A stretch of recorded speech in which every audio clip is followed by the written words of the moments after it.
Hola, buenas tardes, ¿cómo están? Bienvenidos a mi canal. Esta semana les quiero hablar de una obra de la que no les había mencionado antes, si bien la tenía hace mucho tiempo como un tema interesante a tratar. Y la razón por la que no la había hecho era porque no la había encontrado traducida. Ya sea al inglés o al español. Y si bien cuando les hablo, por ejemplo, de antologías poéticas, a veces no importa tanto que no estén traducidas en su totalidad, pero uno siempre puede encontrar por ahí uno que otro poema, así que no les estoy recomendando algo que ustedes no puedan encontrar, pero con los libros es un poquito más difícil. Pero buscando por internet he encontrado algo, así que creo que es momento de hablar de Nanso Satomi Hakkenden o Hakkenden para los amigos, como quien dice. Es una obra un tanto difícil de clasificar, podríamos decir un par de características. Es un Chougen Shousetsu, Shousetsu es novela, Chougen es larga, ¿ya? De muchos capítulos. De hecho, es considerada la novela más larga de Japón. También pertenece al género del Yomi-hon. En el periodo Edo, es una obra que históricamente pertenece al periodo Edo, en el momento en el cual se escribió. En el periodo Edo hubo un florecimiento muy grande de la industria editorial, principalmente porque la cultura baja hacia la clase comerciante, hacia los citadinos, y por lo tanto se empieza a generar una gran producción de arte, y por supuesto en este caso específicamente de literatura, para esta gente que va a leer. Ya no estaba dedicada exclusivamente a las clases dirigentes, los nobles, los samuráis, sino que era un poco más para todo público. Y entonces se hace muy popular el género del e-hon. Pintura o dibujo, hon, libro, o sea, lo que llamaríamos libros ilustrados. Por supuesto, aquí también tenía mucho que ver el gran impacto que tuvo el ukiyo-e durante el periodo Edo. Y muchos de los artistas que nosotros en Occidente en la actualidad conocemos como artistas de ukiyo-e también servían como ilustradores para estos textos. En contraposición al e-hon, que era un libro que estaba más enfocado en ilustraciones con un texto mucho más resumido, mucho más al punto, y por lo tanto eran fáciles de digerir por un público más amplio. El Yomi-hon, si bien traía ilustraciones, traía muchas menos ilustraciones y estaba más enfocado en el contenido. Entonces los autores que, entre comillas, podríamos decir, todavía querían hablar de temas un poco más serios o densos, escribían en este formato de el Yomi-hon. Y Nanso Satomi Hakkenden está en ese contexto. Es un Yomi-hon, si bien tiene ilustraciones por alguno de los ilustradores más importantes de la época, como nada menos y nada más que Hokusai. También se puede clasificar ya desde un punto de vista del contenido como Gesaku. Gesaku era un poco como literatura de ficción simple en el sentido de el contenido que trataba, ¿ya?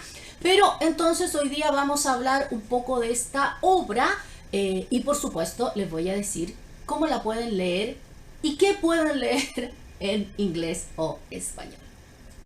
Acá yo tengo varias versiones. Bueno, la que les estaba mostrando, esta que es la de grandes clásicos de la literatura clásica japonesa de Kadokawa, que es una edición comentada. Evidentemente no viene la obra completa, porque les digo que la obra completa tiene la friolera de 98 capítulos publicados en 106 tomos.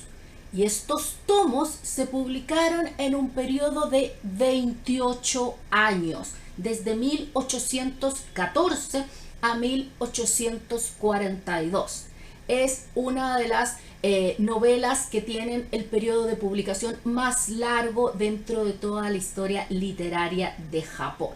Su autor es Kyokutei Bakin, ¿ya? Kyokutei Bakin, un tipo sumamente prolífico que venía él de una familia de samuráis, pero él había renunciado a este estatus de samurái y parte de su sueño era a través de la literatura y de los textos que él podía vender y publicar, volver a restaurar a su familia a esta clase evidentemente más elevada.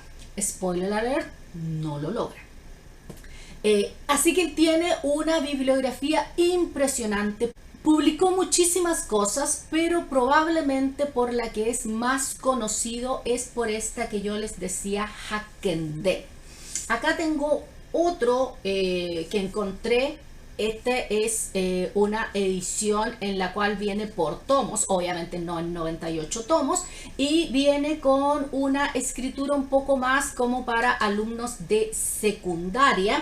La portada es preciosa, de hecho me llamó primero cuando la vi en una librería, me llamó la atención la portada. Aquí tengo una, acá tengo otra. Y también tengo una que es una suerte de, es un solo tomo, pero es una suerte de selección como de las mejores partes. ¿De qué se trata Hakkenden? ¿Qué significa Hakkenden primero? Ha, 8, Ken, perros, Den, leyenda, crónica. ¿Ya? Por lo tanto sería como la leyenda de los 8 perros. Mezcla un poco de historia con ficción. Por lo tanto, si la estuviéramos poniendo en un contexto occidental, diríamos que es hasta cierto punto una mezcla de novela histórica con fantasía, porque tiene algo de magia, etcétera. Así que mezcla muchas cosas, algo bastante tradicional en la literatura japonés. Entonces se basa en ciertos hechos históricos que sucedieron en Japón durante el periodo del Sengoku Jidai, ¿ya? La época de los estados guerreros. Un momento de, se llama así porque era un momento de mucha lucha entre distintos clanes y por el poder absoluto, el control sobre Japón. Entonces es en ese periodo donde Bakin sitúa la historia. Parte con personajes reales, personajes históricos que sucedieron, y después él se va hacia el mundo de la fantasía y empieza a mezclar cosas. Entonces, ¿cómo sucede? El clan del el jefe del clan Satomi se encuentra abrumado por su archienemigo y entonces dice, casi sin pensarlo, que aquel que le traiga la cabeza de su enemigo, él le va a dar la mano de su hija, la princesa Fuse. Y resulta que el perro, la mascota de la princesa, sale entre medio de la batalla, ladrando como loco, nadie sabe qué le pasa, y un tiempo después vuelve con la cabeza del enemigo. Y entonces, como buen samurái, él tiene que cumplir con su palabra y le entrega al perro la mano de la princesa.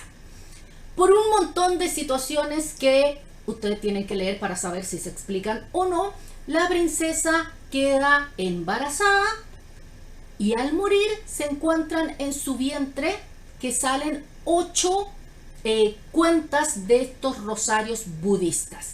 Y en el momento de salir se van hacia todos los puntos cardinales. Pasa mucho tiempo después y entonces en distintos lugares de Japón empiezan a aparecer unos guerreros y cada uno de ellos tiene un tatuaje con esta cuenta, y en la cuenta está el kanji de perro y además el de una virtud. Acá en el libro, por ejemplo, que yo tengo, salen las cuentas que yo les decía. Acá hay otra, no sé qué tan bien se vea. Así que ese es como el setting de la historia y por eso se llama la leyenda de los 8 perros o Hakkenden.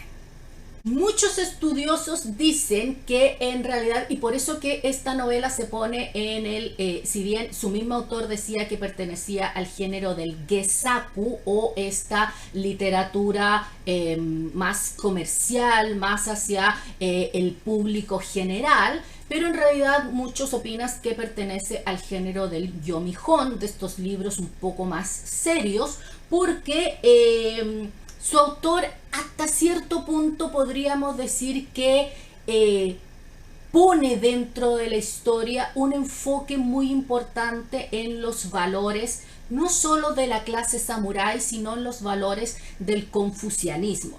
Porque estas 8 cuentas del rosario y que tienen cada uno de los guerreros perro en sus cuerpos son las siguientes: piedad filial, justicia, lealtad, honestidad, obediencia, benevolencia, sabiduría y gratitud. También estos guerreros se distinguen porque todos en su nombre tienen la palabra perro, Inu, se los voy a leer. Tenemos a Inuzuka Shinomoritaka, él tiene la piedad filial. Inukawa Sosuke Yoshito, él tiene la justicia. Inuyama Dosetsu Tadatomo, él tiene la lealtad. Inukai Genpachi Nobumichi, él tiene la honestidad. Inuta Kobungo Yasuyori, él tiene la obediencia. Inue Shinbe Masashi, él tiene la benevolencia. Inusaka Keno Tanetomo, él tiene la sabiduría. Y por último, Inumura Daikaku Masanori, quien tiene la gratitud. Entonces, estos personajes que no se conocen entre ellos, a través que va sucediendo la historia, se van encontrando y al estar en proximidad, sus tatuajes se iluminan y ellos son capaces de sentirse y de reconocerse y tienen una suerte de poderes, ¿ya? Entonces, como les digo, mezcla algo de epopeya bélica, tenemos samurái, tenemos magia, tenemos todas las virtudes exaltadas por el bushido, por el confucianismo, así que es una mezcla muy interesante. Ahora, ¿cómo pueden ustedes leerla si es que no saben japonés? Esa es la parte interesante, ¿cierto? Quaterni tiene publicada la leyenda de los 8 guerreros perro, que no es el original Hakkenden, sino que es un retelling, como se dice, un volver a contar la historia por el autor Yamada Futaro. Él toma la historia de Hakkenden y la mezcla con la biografía del autor, convierte al autor en un personaje y fusiona estas dos cosas y hace este libro que, como les digo, Quaterni lo publica bajo el título La leyenda de los 8 guerreros perro. Así que es una forma de leer Hakkenden un tanto indirecta, pero básicamente tiene todos los componentes de la historia original y además tiene mucho de la vida del autor. Y para los que pueden leer en inglés, Glyn, suponiendo que se pronuncia así, Glyn Wally publicó la traducción de los primeros 14 capítulos, son 98 en total, de los primeros 14 bajo el título Eight Dogs or Hakkenden, an ill-considered jest. No sé quién, bueno, jest en realidad por esto que dice el padre de la princesa Fuse, decir, le doy la mano de mi hija al que me traiga la cabeza de mi enemigo. Así que voy a dejar, por supuesto, toda esta información en la descripción del video para los que se interesen en conocer más sobre Hakkenden, Nanzo Satomi Hakkenden o la leyenda de los 8 perros. Un libro del periodo Edo, pero basado en un periodo previo, en el del Sengoku Jidai, del autor Kyokutei Bakin. Espero les haya gustado esta no introducción, más bien esta presentación de este importante ejemplar de la literatura del periodo Edo japonés. Está adaptado, han hecho doramas, han hecho manga, han hecho anime. En Japón es muy popular Hakkenden, así que también si la quieren ver en ese tipo de media, pueden buscar más información y conocer más de esta leyenda. Con esto me despido por esta semana, esperando que todos tengan un lindo, valga la redundancia, resto de semana. Déjenme su like, por supuesto, si tienen cualquier pregunta, duda, consulta, déjenmela también en los comentarios y nosotros nos vemos el próximo martes con nuevo contenido. Que estén muy bien. Bye bye.